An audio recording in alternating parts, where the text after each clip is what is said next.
Tampering చేసి చంద్రబాబు గెలిచారని కమలాపురం మాజీ MLA Rabindranath Reddy అన్నారు. సింగపూర్లో కూర్చొని టెక్నికల్ గా ట్యాంపరింగ్ చేశారన్నారు.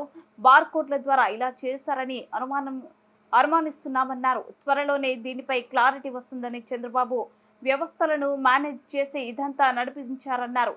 రాష్ట్ర వ్యాప్తంగా ఈ స్కామ్ జరిగిందని దీనిపై త్వరలోనే కోర్టుకు వెళ్తామని స్పష్టం చేశారు. అందరికీ నమస్కారం. ముఖ్యంగా మా నియోజకవర్గం యొక్క మా వైఎస్ఆర్ కాంగ్రెస్ పార్టీ కార్యకర్తలకు నాయకులకు ఈ ఎన్నికల్లో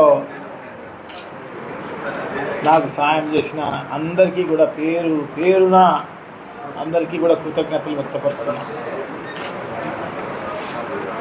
తప్పకుండా మనం ఈ ఎన్నికల్లో మీరు చూపించిన అభిమానానికి, ప్రేమకు, కృషికి నిజంగా కూడా మీకు అందరికీ కూడా చేతులెత్తి నమస్కారాలు చేస్తున్నాం. అట్లాగే రాష్ట్ర వ్యాప్తంగా జరిగిన ఎన్నికల సరళిని ఒకసారి గమనిస్తే,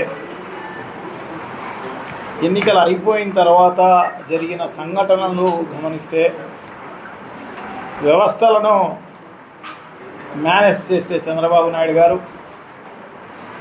సో ఇప్పుడు కూడా అటువంటి పనే జరిగింది అని చెప్పేసి నేనైతే భావిస్తున్నా. వ్యవస్థలను మేనేజ్ చేసే కార్యక్రమం. సో తప్పకుండా ఈవీఎంస్ను ట్యాంపరింగ్ జరిగిన కార్యక్రమం నా నియోజకవర్గంలోనే కాదు, త్రూఅవుట్ రాష్ట్రంలో అన్ని నియోజకవర్గాల్లో ఎంపిక చేసుకున్న బూతులను ట్యాంపరింగ్ చేసిన పరిస్థితి కనపడుతుందన్నమాట. సో తప్పకుండా మేమందరం కూడా డెఫినెట్గా దీని గురించి ఆలోచన చేయాల్సిన అవసరం తప్పకుండా ఉంది. సో దీనిపైన కోర్టుకు కూడా వెళ్ళే కార్యక్రమం తప్పకుండా చేస్తాం. సో డెఫినెట్గా ఇది జరుగుతుందని చెప్పేసి నేనైతే భావిస్తా. కోర్టులో ఉన్న మాకు న్యాయం జరుగుతుందేమో అని చెప్పేసి ఆశిస్తాం.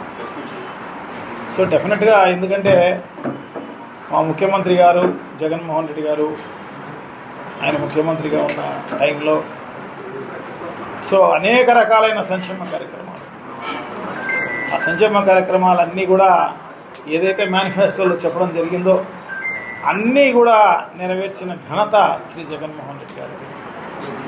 సో తప్పకుండా ఎవరికి కూడా తెలుగుదేశం పార్టీకి కూడా నష్టం జరగకోకుండా పార్టీలకు అతీతంగా, కులాలకు అతీతంగా, మతాలకు అతీతంగా, వర్గాలకు అతీతంగా అన్ని రకాలైన సంక్షేమ కార్యక్రమాలు చేయడం జరిగింది.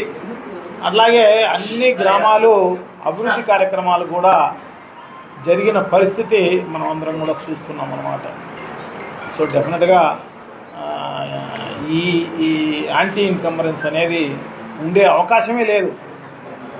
సో ఈ రకంగా రిజల్ట్ చూస్తే నిజంగా కూడా జగన్మోహన్ రెడ్డి గారు ఏం చేయలేదేమో, అందుకోసమే ఇంత 12 సీట్లకు దిగజార్చిన పరిస్థితి ఉంది అని చెప్పేసి అనుకునే పరిస్థితి ఉంటుందన్నమాట. సో అటువంటి పరిస్థితి ఏం లేదు. సో అందరికీ న్యాయం చేసిన ప్రభుత్వము వైఎస్ఆర్ కాంగ్రెస్ పార్టీ, జగన్మోహన్ రెడ్డి గారు. సో డెఫినెట్గా ఈ రిజల్ట్ కాదు, రావాల్సిన రిజల్ట్ ఇది కాదు, కానీ ఇది వ్యవస్థలు మేనేజ్ చేసే చంద్రబాబు నాయుడు గారు ఈ రకంగా ఉన్న పరిస్థితి. ఎందుకంటే ఎన్నికలు అయిపోతానే ఒక 15-20 రోజులు చంద్రబాబు నాయుడు గారు డిసప్పేర్ అయిపోయినారు. చంద్రబాబు నాయుడు గారు, వాళ్ళ కొడుకు అందరూ ఉంటారు. సో మరి సింగపూర్లో కూర్చొని ఈ కార్యక్రమాలు ట్యాంపరింగ్ జరిగిందా, ఇంకొక చోట ట్యాంపరింగ్ జరిగిందా అనేది మనకు తెలుస్తుంది తొందరలోనే. ఎందుకంటే ఫిజికల్గా ఎక్కడా జరగలే, స్ట్రాంగ్ రూముల మీద పడి మార్చే పరిస్థితి ఈ జరగలేదు. కానీ ఇది టెక్నికల్ అన్నమాట. బార్ కోడ్ తెలిసి ఉంటే చాలన్నమాట, స్కాన్ చేసేసి ఏ నెంబర్ కావాలంటే ఆ నెంబర్ మార్చే కార్యక్రమం జరుగుతుంది అన్నమాట. సో బార్ కోడ్లు వీళ్ళు ఎలా సంపాదించినారు, ఎలా జరిగింది ఈ ట్యాంపరింగ్ అనేది తొందరలోనే తెలిసే కార్యక్రమం తప్పకుండా జరుగుతుందని చెప్పి